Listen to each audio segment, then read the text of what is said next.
My name is Rebecca Carter. I'm 46 years old, born and raised just outside of Dallas, Texas. It was last year. I went to bed like any other night. Around 3 in the morning, my heart just stopped. 1 minute I was sleeping, the next I was gone. Daniel told me later the paramedics worked on me for 12 minutes before they got a pulse.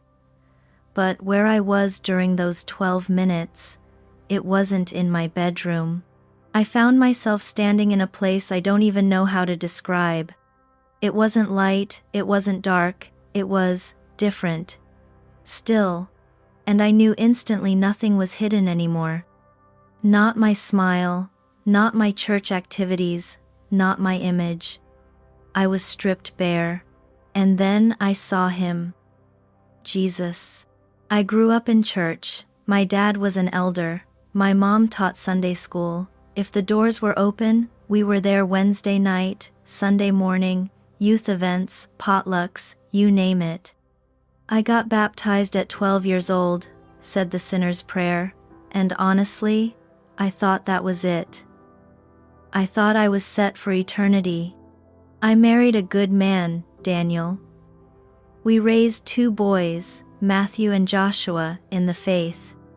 We were at Riverside Church almost every week. I taught Bible studies for women, I led retreats, I organized events, I tithed, I prayed, I did all the things. And for years, people looked at me and said, "Now that's a godly woman." And you know what? I believed them. I believed myself. I thought my name was in the book of life written in permanent ink. But I was wrong. Not the gentle picture I'd grown up with in stained glass windows. No, this was holy, radiant, eyes that cut right through me. And the moment he looked at me, I felt the weight of everything I'd been carrying for years, the bitterness, the grudges, the hurt I never let go of. And then, he said something that shook me to my core. "You called me Lord, but your heart was far from me. Listen, I need you to hear this. I didn't end up in that place because I didn't believe in Jesus. I ended up there because I never forgave. I carried anger toward people who hurt me, my best friend, my brother, even my own daughter. I smiled at them in church. I said the right words, but in my heart, I never let it go. And Jesus showed me I wasn't the only one. He showed me millions of Christians, yes, Christians who looked the part, who sang the songs, who preached the sermons, but were falling away from his presence. And when I asked him why, he said, because they never forgave. I got married young, 24. My husband, Daniel, grew up in church just like me. We had 2 boys, and from the outside, people thought we were the perfect Christian family. We were at church all the time. I taught Bible studies, Daniel helped with the youth group, the kids sang in Christmas plays. Folks at church would say, "The Carters are such a godly family." And honestly, I liked hearing that. I liked being seen that way. But here's the truth. It was more of a show than I wanted to admit. We looked solid, but underneath, things weren't nearly as perfect as they seemed. You know what I didn't see back then? I thought showing up to church, serving, teaching Bible studies, all of that. I thought it meant I was solid with God. But it didn't. I had the routine down. I knew how to pray out loud so people thought I was spiritual. I knew when to smile, when to raise my hands during worship, when to say, "Amen," at the right moment. People thought I was strong in faith, but honestly, I was just good at looking the part. And that's the scary thing. You can get so used to playing the role that you fool everybody, even yourself. I believed I was fine because I was busy for God. But being busy for Him isn't the same as being close to Him. There's a line in the Bible that used to bother me. It talks about people standing before Jesus one day saying, "Lord, didn't we do all these things for you?" And He tells them, "I never knew you." that used to scare me when I was young. But as I got older, I just brushed it off. I thought, that's not about me. I'm at church every week. I lead women's studies. I'm safe. But I wasn't. It's like putting a fresh coat of paint over rotten wood. From the outside it looks solid, but inside it's hollow. That was me. My life looked godly, but underneath there was bitterness and unforgiveness eating me alive. When I died and stood in front of Jesus, all the masks came off. None of the busy schedules mattered. None of the ministries, the tithing, the serving, none of it. It was just my heart, laid bare. And what he showed me was hard to hear. My heart was far from him. That's when it hit me. I'd built my whole identity around being the good Christian woman. But God wasn't looking at my calendar or my resume. He was looking at my heart, and my heart was poisoned. That's the danger a lot of us fall into. We think being active means being saved. We think reputation means relationship, but it doesn't. And I didn't realize that until it was almost too late. The first real crack in my faith showed up about 15 years ago. It started with my best friend, Rachel. We'd been close since college. The kind of friend you share everything with. She was like a sister to me. When my marriage hit a rough spot, Daniel was going through depression. Things were tense between us. Rachel was the one I leaned on. I told her things I didn't tell anyone else. My fears, my loneliness, how scared I was we might not make it. 3 weeks later, I found out those private conversations had become public. People at church knew details about my marriage I had never shared. And guess who it came from? Rachel. She told them it was for prayer. She framed it like she was just asking others to pray for me. But it wasn't prayer, it was gossip. When I realized what she had done, I felt sick, humiliated, betrayed. These were things I had only trusted her with, and now they were being whispered in church hallways. You ever had that feeling? Walking into a room and knowing people know something they shouldn't? That was me. I felt stripped bare. I confronted her. I told her, "You violated my trust. You took my pain and made it entertainment." She looked at me and said, "I'm sorry, but I was just trying to help. People needed to know so they could pray." I said I forgave her, because that's what Christians are supposed to say, right? I forgive you. But the truth? I didn't. I couldn't. On the outside, I smiled. I kept serving with her on committees. I hugged her when she asked for prayer. I acted polite. But inside, I kept that wound alive. I replayed the betrayal over and over. Every time I saw her face, I felt it again. And here's the mistake I made. I thought forgiving meant not taking revenge. I thought as long as I wasn't talking bad about her, as long as I wasn't trying to ruin her life, then I'd done my part. But deep down, I never let it go. Real forgiveness is releasing the debt, wishing the person well, choosing to move on. I didn't do that.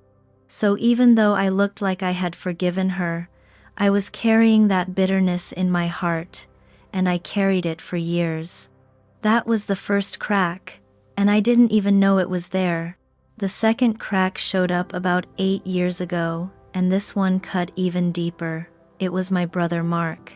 Now, Mark had always been the wild one in the family, drinking too much, bouncing from job to job, always promising he'd do better but never really changing. We all kind of learned to live with it. You know how families do, you make excuses, you cover, you hope one day they'll grow up. But then he did something none of us saw coming. He stole $15,000 from my parents' retirement account. Money they had worked their whole lives to save, money they needed, and he used it to pay off gambling debts. I'll never forget the look on my dad's face when we found out. My father was in his 70s, already tired, already slowing down. And suddenly, he had to take a part-time job at Home Depot just to rebuild what Mark had taken. "My mom," she cried, when she thought nobody was watching. But I saw it. And then, as if nothing happened, Mark kept showing up at family gatherings acting normal, eating at the table, laughing, carrying on like he hadn't crushed our parents' hearts. Like he hadn't betrayed their trust, and people expected us to just accept it. I even went to my pastor about it. I told him how angry I was, how unfair it felt. And he said, "Rebecca, he's your brother, show him grace, forgive him." So I tried. I really did. I invited him to Christmas. I was civil at Thanksgiving. I even helped him find a job once. But inside, I was boiling. Furious. Furious at him for hurting Mom and Dad. Furious at God for allowing it. Furious at everyone who kept telling me forgiveness was the answer, as if flipping a switch could make me forget what he had done. I carried that anger like a stone in my chest. And every time I saw Mark walk into the room, smiling like he was part of the family, that stone got heavier. I couldn't look at him without thinking about Dad standing in an orange apron, working a register when he should have been enjoying retirement.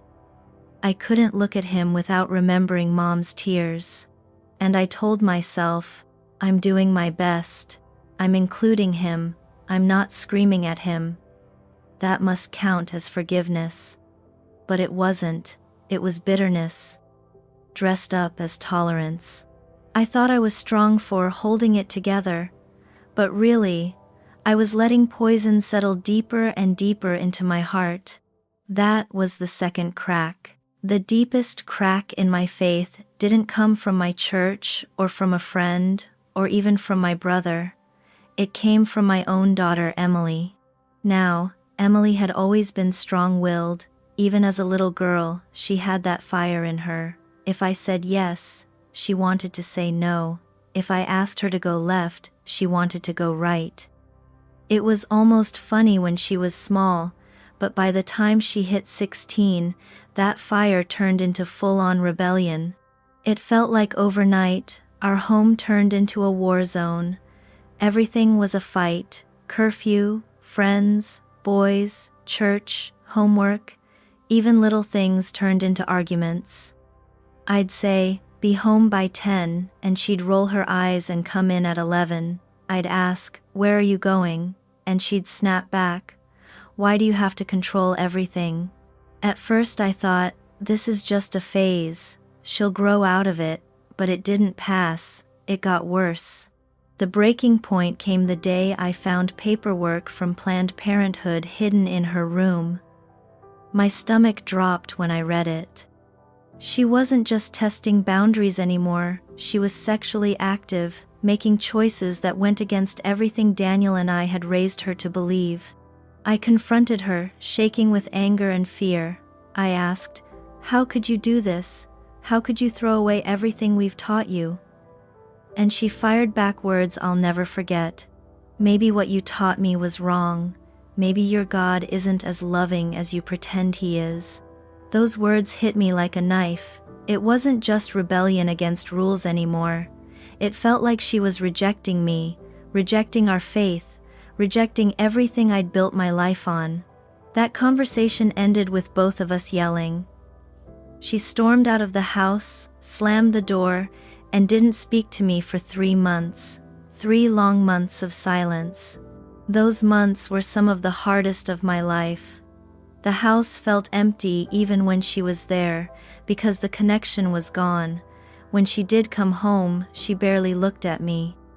She'd head straight to her room, close the door, and turn up her music so loud I could feel the bass through the walls.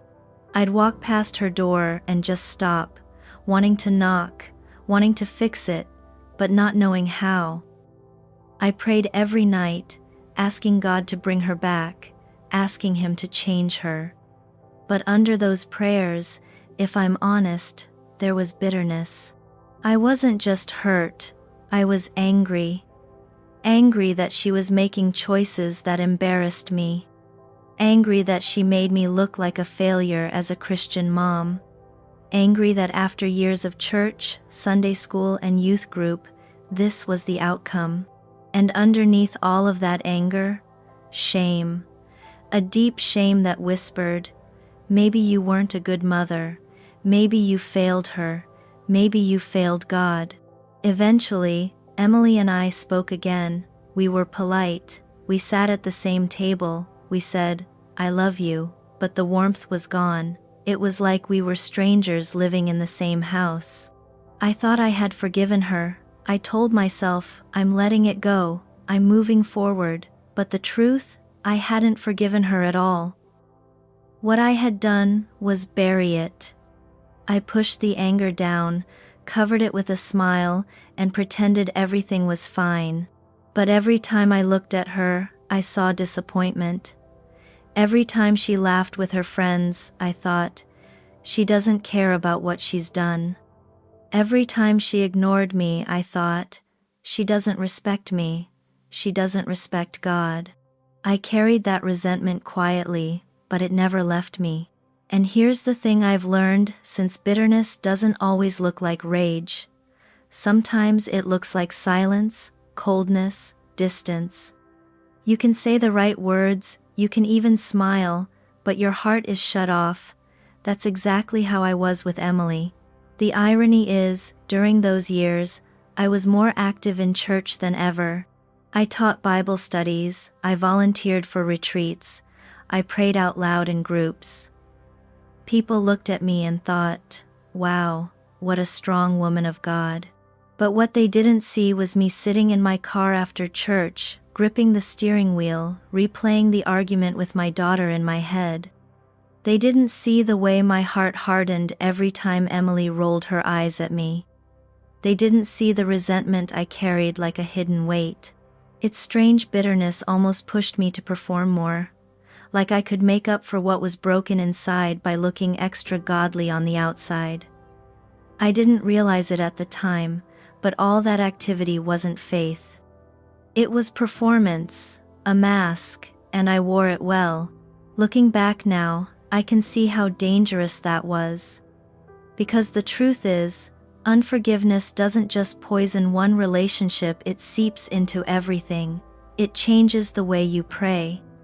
It changes the way you worship. It changes the way you see God.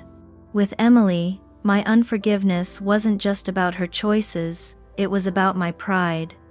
I didn't want to admit she'd hurt me, or that I'd failed her. So instead of facing it, I let bitterness take root. And that bitterness didn't stay contained, it spread. It made me colder with other people, quicker to judge, slower to show grace. It wasn't just a crack anymore. It was a fracture running through my heart.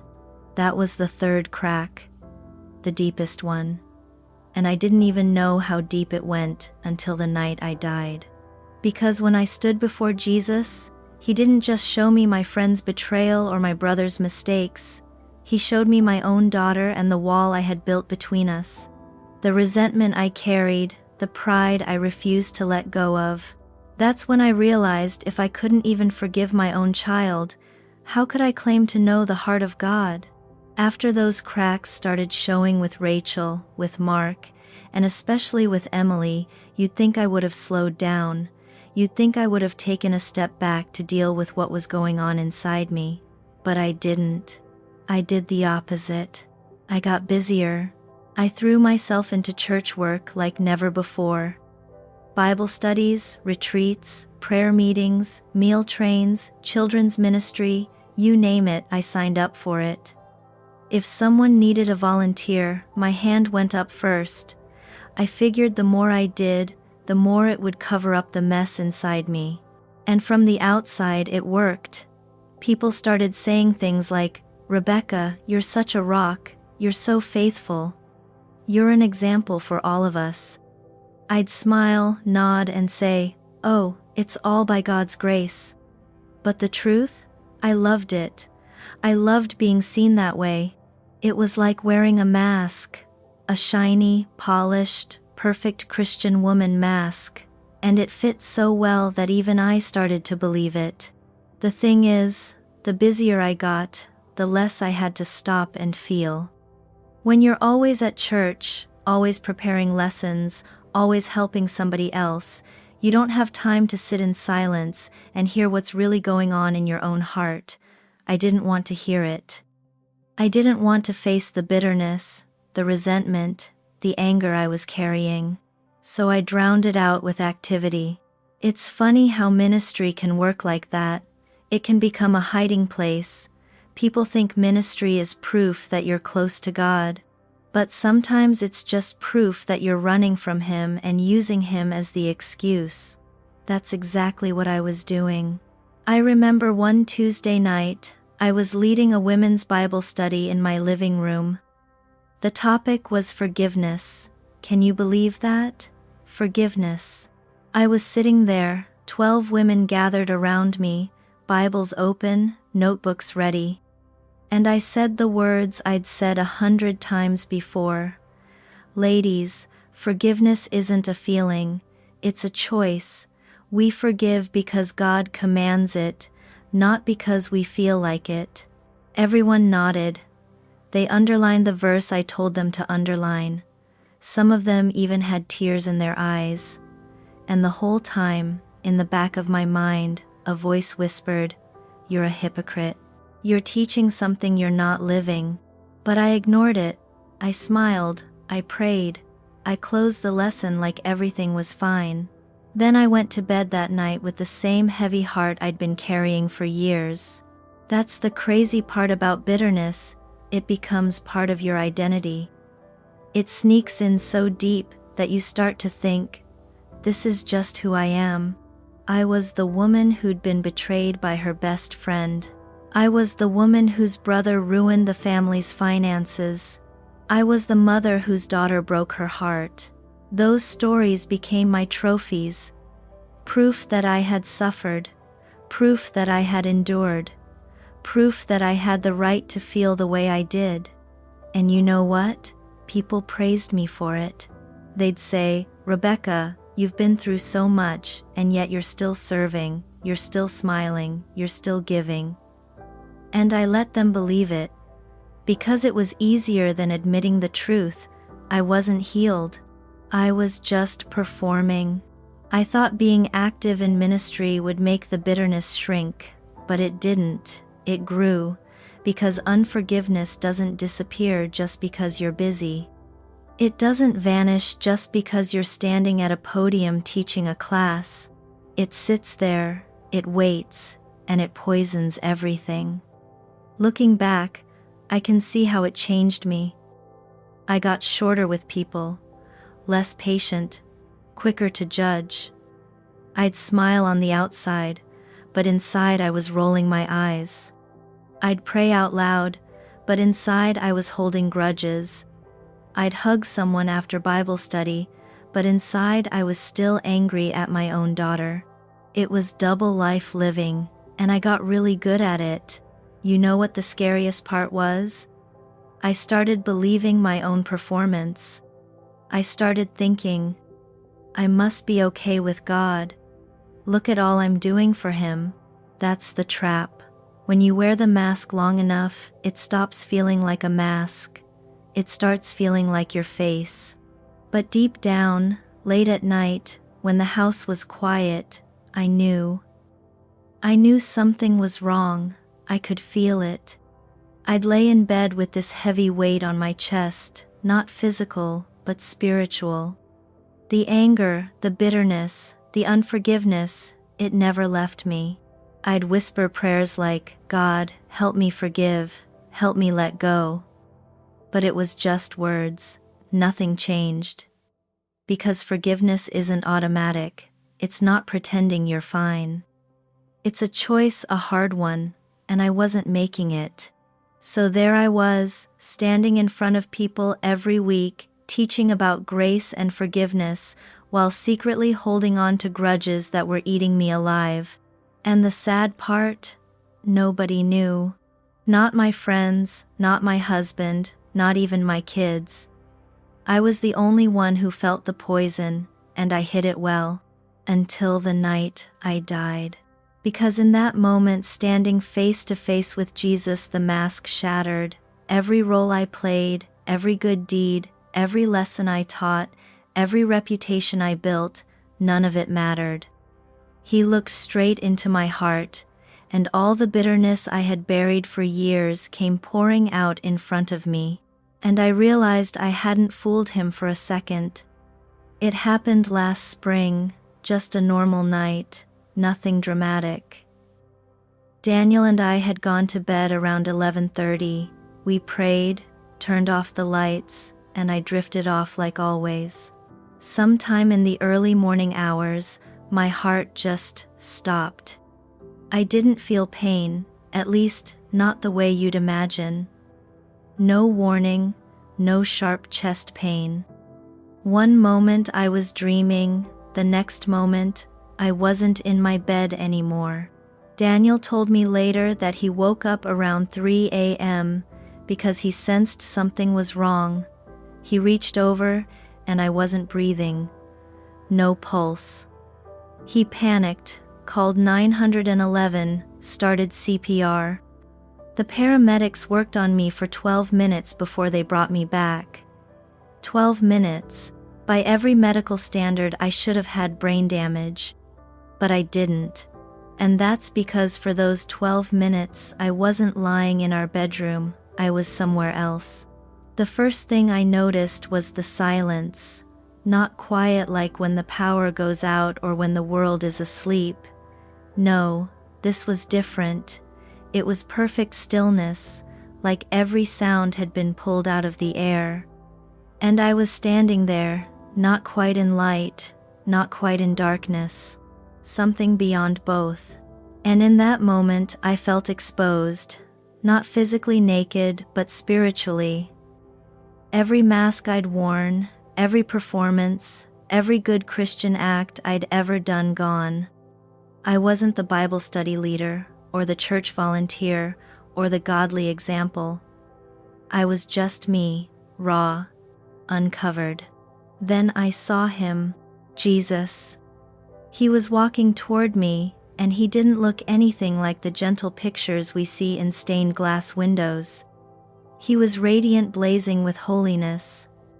His presence was both terrifying and beautiful at the same time. And his eyes, they held eternity. When he looked at me, I felt the full weight of my sin in a way I never had in all my years at church. I fell to my knees. Not because anyone told me to, but because there was no other response. It wasn't fear of punishment that dropped me to the ground, it was recognition. This was the holy God I had been treating like a casual friend. This was the judge I had been treating like a safety net. He spoke my name, Rebecca. And the way he said it, it wasn't loud, but it carried weight. It was like truth itself wrapped around me. Lord, I whispered, and for the first time in my life, I actually understood what that word meant. Then he said something that pierced straight through me. You called me Lord, but your heart was far from me. I wanted to argue, I wanted to bring up my list. But I taught Bible studies, I served in ministry, I tithed. I raised my kids in the church. Before I could even say the words, he lifted his hand, and suddenly I was watching a vision play out in front of me.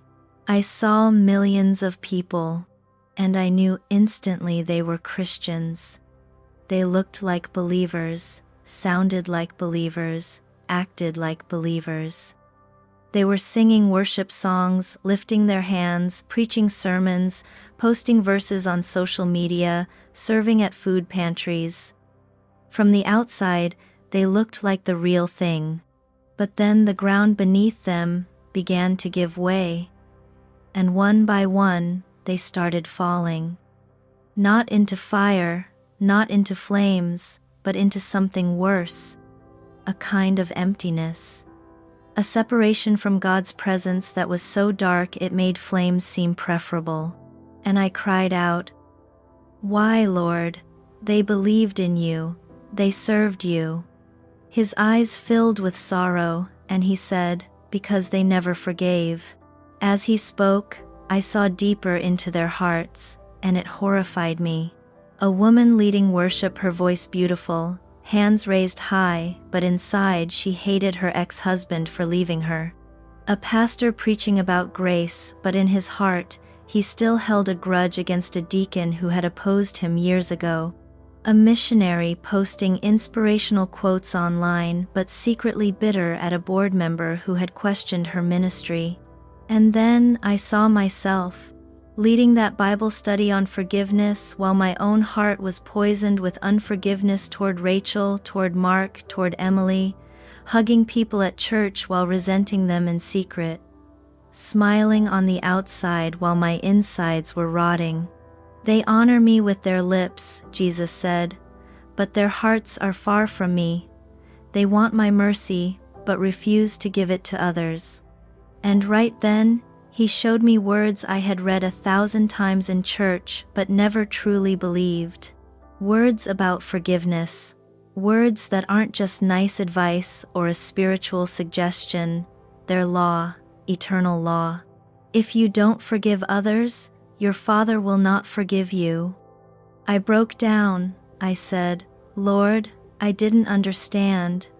I thought forgiveness meant being polite. I thought as long as I wasn't out for revenge, I had forgiven." He looked at me with such love, but also such truth. Forgiveness is releasing the debt completely. It's praying for blessing instead of punishment. It's choosing to love when everything in your flesh wants to hate. And then he asked me questions I wasn't ready for. Do you want to release Rachel from the debt she owes you? Do you want to bless Mark despite his failures? Do you want to love Emily unconditionally, no matter her choices? Each question cut me to the core, because the truth was I didn't. I wanted justice. I wanted them to feel the pain I had felt. I whispered, "I don't know how." "The same way you received my forgiveness," he said gently. "By grace, by choosing to do what love demands, even when your flesh resists." That night, in that place, my entire Christian life was stripped down to one truth. I had been forgiven, but I refused to forgive. And that refusal almost cost me eternity. After he showed me the Christians who were falling, Jesus let me see something else. It was like he wanted me to understand both sides of the picture: what happens when we hold on to bitterness, and what happens when we let it go. All of a sudden, I saw others, men, women, people of all ages, and they weren't falling, they were rising, almost like their forgiveness had turned into wings. It was breathtaking. I remember one woman in particular. She had lost her daughter to a drunk driver. Every part of her life had been shattered by that tragedy. She had every reason to be angry, every reason to demand justice. And yet, I watched as she walked into a prison, looked that man in the eyes and said, "I forgive you." Not because he deserved it, not because it made sense, but because that's what love demanded. And instead of being dragged down by hate, she was lifted up. Then I saw a pastor. His church had been torn apart years earlier by lies and false accusations. Half the congregation left. His reputation was ruined. By every measure, he should have been bitter. But I saw him praying blessings over the very people who had wounded him. Not curses, not God, punish them, but blessings. And as he prayed, he rose higher. And then I saw a mother. Her son had rejected everything she believed, turned his back on the faith, even mocked her for holding on. She could have cut him off, could have hardened her heart. Instead, she loved him unconditionally. She said, "You're still my son. Nothing will change that." And that love became like light around her. Watching all this, I felt undone. I realized I had never known forgiveness like that. The way they let go so completely, the way they chose love even when it hurt the most, it was foreign to me. I thought I'd been strong because I hadn't taken revenge, but what I saw in them was true strength. Jesus looked at me and said, "This is why you're seeing this. Not to condemn you, but to save you. I'm sending you back to tell others what you've learned. Many are in the same danger you were in, saved by grace, but living in unforgiveness, forgiven by God, but refusing to forgive others." I whispered, "But will they listen?" He shook his head slightly. "Some will, others will resist because unforgiveness feels justified. It feels righteous. They will quote verses about justice, about accountability. But they will not understand that mercy triumphs over judgment." In that moment, I realized how upside down my thinking had been. I thought forgiveness was weakness. I thought it was letting people off too easy, but Jesus was showing me the opposite. Forgiveness isn't weakness, it's power.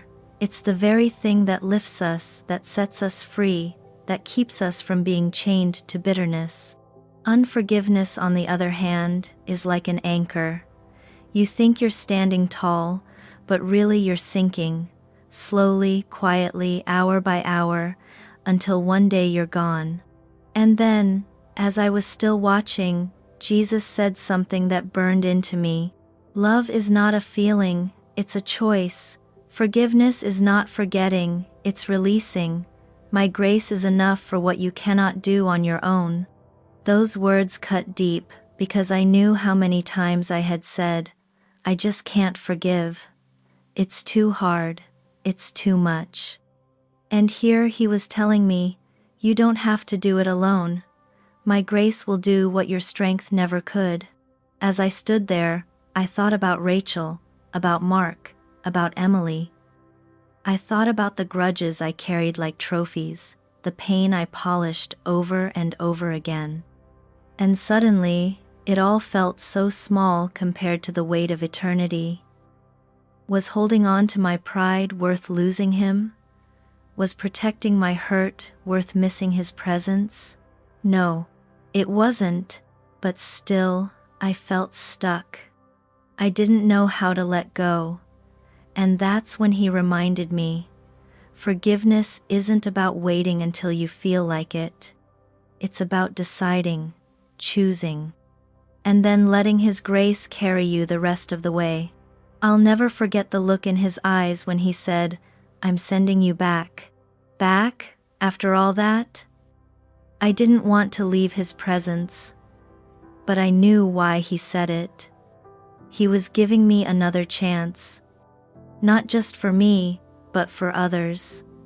He wanted me to warn the church, to tell people sitting in pews week after week that their bitterness is not a small issue. It's life or death, eternal life or eternal death. And then, just like that, I felt myself being pulled away. His presence began to fade, and I was being drawn back toward the world I knew, the world of masks and pretending and half-hearted faith. But this time, I was carrying something different, the truth.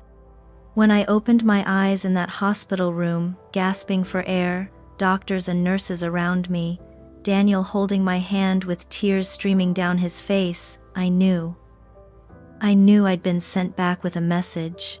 That forgiveness isn't optional, that bitterness kills, that love is a choice, and that God's grace is enough for every wound we think is too deep. That vision of the forgivers, the woman, the pastor, the mother, it's burned into me forever. That's who I want to be now. That's who he's calling all of us to be. When I came back, it felt like being yanked out of eternity and shoved back into a fragile body. I woke up gasping in the cardiac unit at the hospital, machines beeping all around me, nurses shouting, and Daniel holding my hand like he was afraid to let go. His face was soaked with tears. The first thing I heard him say was, "You were gone. Your heart just stopped. They said you were gone." I looked at him and whispered, "I know, because I had been gone." The doctors called it a miracle. 12 minutes without oxygen should have left me brain damaged, but I was completely intact. They scratched their heads, checked their charts, ran their tests, and said, "You're lucky." But I knew better. It wasn't luck, it was grace. God had something to show me, and He'd sent me back to tell it. The days after that were strange. My body was sore, my chest ached, and I had wires and monitors attached to me. But the real work wasn't physical, it was spiritual. I had to face the truth about my heart. For the first time, I couldn't hide behind ministry or busy schedules or polite smiles. I couldn't pretend anymore. I knew down to my core that I had been living a lie. I had been forgiven, but I refused to forgive, and that almost cost me eternity. The first step was admitting it out loud. I sat with Daniel in that hospital room, machines still humming, and I told him everything. I told him what I saw. I told him what Jesus said. I told him about Rachel, about Mark, about Emily, and about the bitterness I'd been carrying for years. His eyes widened. "I had no idea," he said softly. "I mean, I knew those relationships were strained, but I thought you dealt with it years ago." "I thought so too," I said, "but I hadn't, I just buried it." He squeezed my hand. "Then maybe this is your second chance." When I got home, I knew what I had to do. I had to make it right. The first person I reached out to was Rachel. We hadn't spoken in over a year, not really. The last time we'd seen each other was at Emily's wedding, and even then, it was just small talk and awkward smiles. I picked up the phone, my hands shaking, and asked if we could meet for coffee. She was hesitant, but she agreed. Sitting across from her at that little cafe we used to meet at all the time, I felt the weight of 15 years sitting on my chest. Finally, I just said it. "I need to ask your forgiveness." She looked confused. "For what?" "For the unforgiveness I've carried toward you all these years. When you shared my private struggles, you hurt me deeply. And instead of dealing with it, I let it fester. I've been cold toward you, even when I smiled. I've held it against you for far too long. And I'm sorry." Her eyes filled with tears. "Rebecca, I regretted that every single day since it happened. I was wrong. I've wanted to make it right, but didn't know how." "You don't have to make it right," I said. "I'm releasing you from that debt. I forgive you completely, and I hope you can forgive me for all the years I've been distant." We both cried, and for the first time in 15 years, I felt truly free. It wasn't just a polite, "I forgive you," it was real. Next was Mark. That was harder. I invited him over to the house. When he walked in, I could see the defensiveness in his body language. He was bracing for another lecture, another reminder of what he'd done wrong. "Mark," I said, "something happened to me. I almost died, and God showed me something I need to tell you." He looked uneasy. "Okay. I've been angry with you for 8 years about what you did to Mom and Dad. I've held it against you, but I need you to know I'm releasing you from that debt. I forgive you completely." His jaw tightened. "Rebecca, what I did was awful. I hurt them. I hurt all of you. I don't deserve your forgiveness." "You're right," I said. "You don't. But neither did I deserve God's, and I can't hold this against you any longer. It's between you and him now, but as far as I'm concerned, it's over. I forgive you, and I want to ask you to forgive me too for the way I've treated you like a criminal instead of a brother." Tears filled his eyes. He broke down and said, "I thought you all hated me. I've been so ashamed, so alone." "I did hate what you did," I admitted, "but I don't hate you. I love you, and I want our relationship back." That day, something changed. For the first time in years, I hugged my brother without that stone of anger in my chest. The hardest of all was Emily. By then she was 28, married, with a little girl of her own. Our relationship had never fully healed since those teenage years. We were polite, yes. We said, "I love you." But there was always a distance. I drove to her house one afternoon, and when her husband took their daughter to the park, I sat down with her at the kitchen table. My hands were trembling. "Emily," I said, "I need to tell you something. When I was in the hospital, I had an experience with Jesus, and I realized I've been carrying resentment toward you for over a decade." She stared at me, her eyes wide.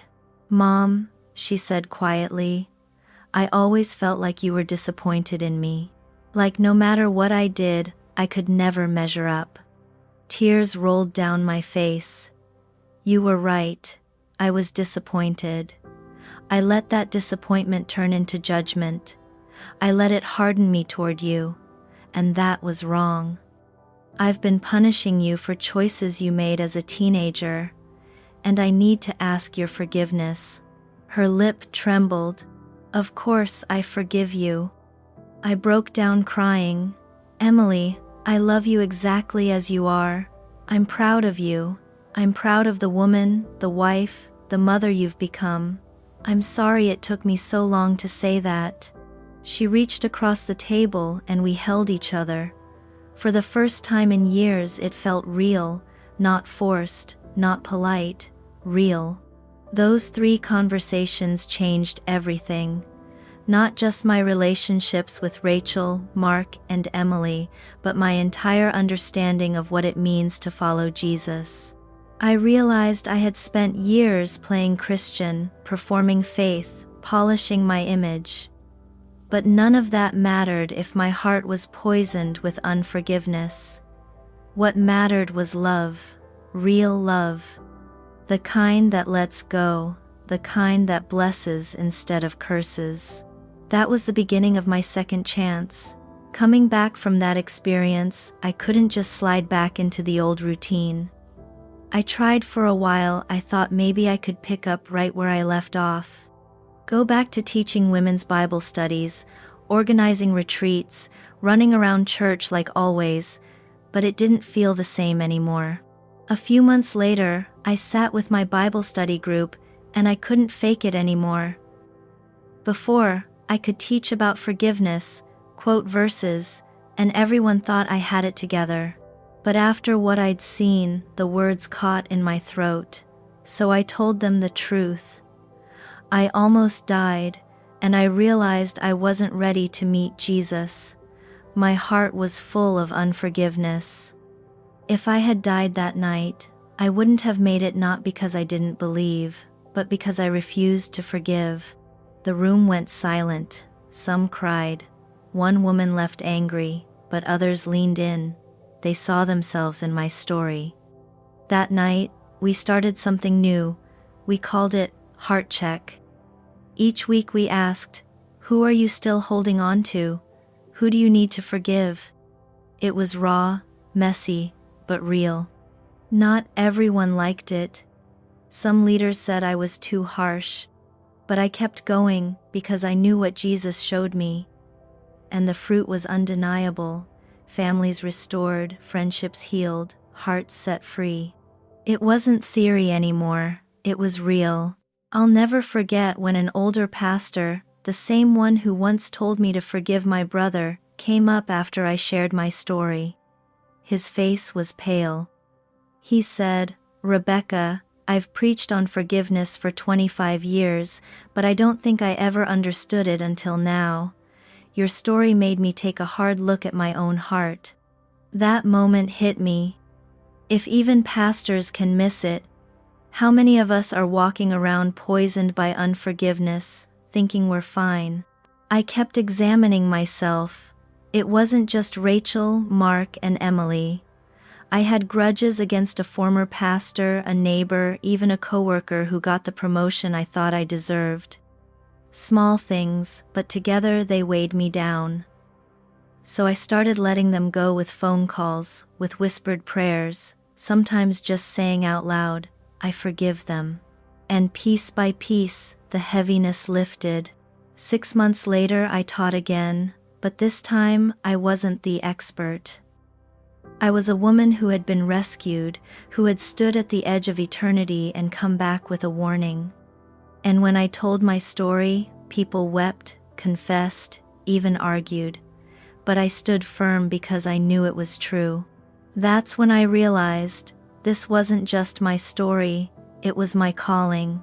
It began with a letter. Dear Rebecca, your message saved my life, literally. Her name was Patricia. She'd been at one of my conferences, quiet, sitting near the back. She wrote that she had carried hatred toward her sister for 10 years, still going to church, still singing the songs, still serving, but inside, full of bitterness. Hearing my testimony, she realized she was in danger, not just emotionally but eternally. That night, she called her sister. Through shaking voice and pounding heart, she said the words she thought she'd never say, I forgive you, and she felt free. Then came the part that froze me. 3 days later, I had a heart attack. As I was losing consciousness, I wasn't afraid. My heart was clean. I was truly forgiven, because I had truly forgiven. I sat at the table sobbing as Daniel read it with me. That was the confirmation. This wasn't just my story, God was rescuing others too. If Patricia hadn't forgiven, her ending would have been different. But because she let go, she stepped into eternity with peace. So when people tell me, you're too dramatic, or you make forgiveness too central, I think of Patricia. Too dramatic. She died 3 days after forgiving. Too central, Jesus said, if we don't forgive, we won't be forgiven. Patricia's story shut down every doubt I ever had. I don't share her private details, only this. She forgave her sister after 10 years of hatred. 3 days later, she died of a heart attack.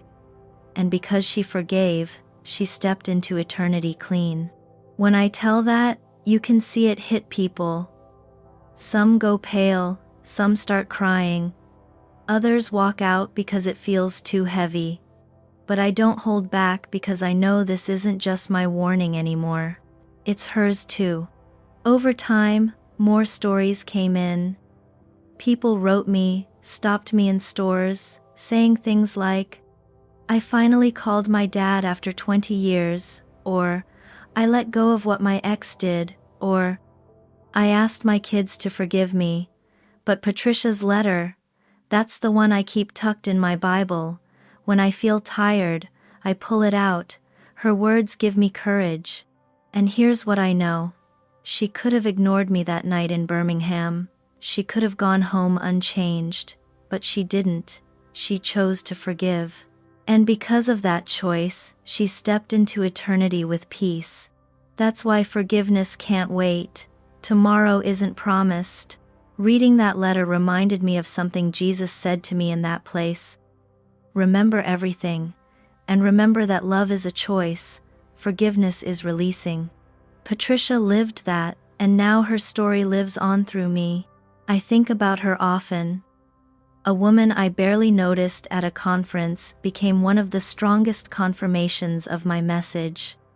She's part of why I keep going, part of why I keep sharing even when people roll their eyes or walk away.